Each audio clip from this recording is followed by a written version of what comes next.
Bonjour, c'est Philippe Lamache. La vraie liberté est de se détacher de ses addictions.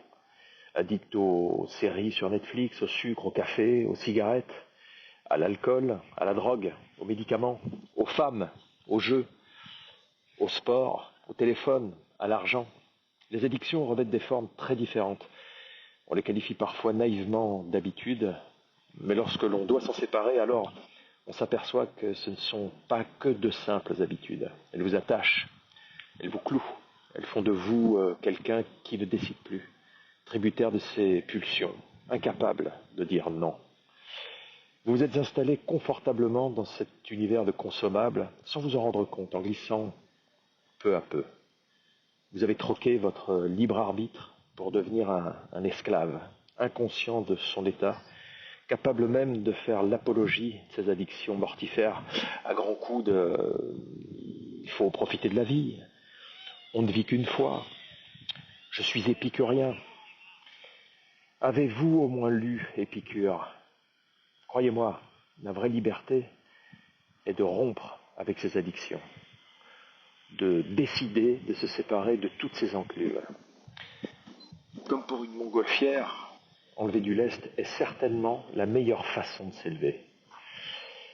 Si je vous dis, à partir de maintenant, sans attendre, immédiatement, cessez de boire du café ou de boire de l'alcool, ne consommez plus de sucre, ne regardez pas le 224e épisode et épilogue de cette série que vous suivez depuis 6 mois. En êtes-vous capable? Vous serez tenté de me dire, mais à quoi ça sert? Tout va bien, je ne me sens pas du tout addict, pas du tout malade.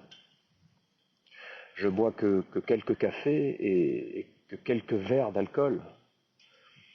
L'apéro avec ma femme, tous les soirs, pour nous, c'est un moment où on se retrouve. Il y a le week-end aussi, avec les amis, les repas à midi avec les collègues. Je ne suis pas alcoolique pour autant. Si vous l'êtes. Mais quelle importance si je regarde ces séries 3 ou 4 soirs par semaine, jusqu'à point d'heure, où est le problème? Parfait. Alors, arrêtez, si vous n'avez aucune accoutumance.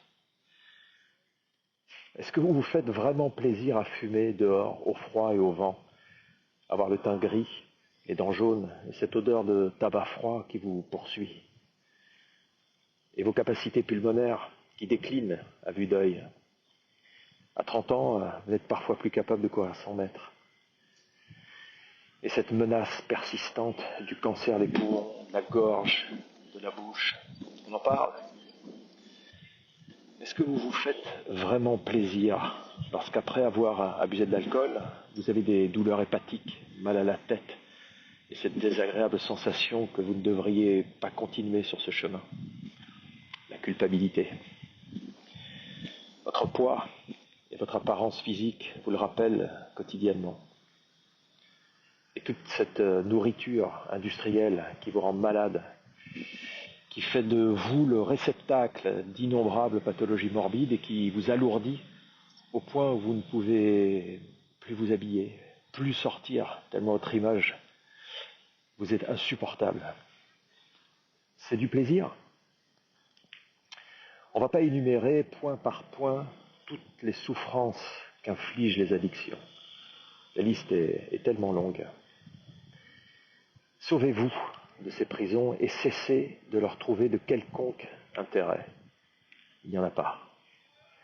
Ne vous fiez pas à cette partie maléfique de vous et autodestructrice qui s'imagine que ça vous fait du bien. Libérez-vous de toutes ces attaches. Là est la véritable liberté d'être. Qu'est-ce que vous en pensez? Merci de liker, de commenter et de partager cette vidéo.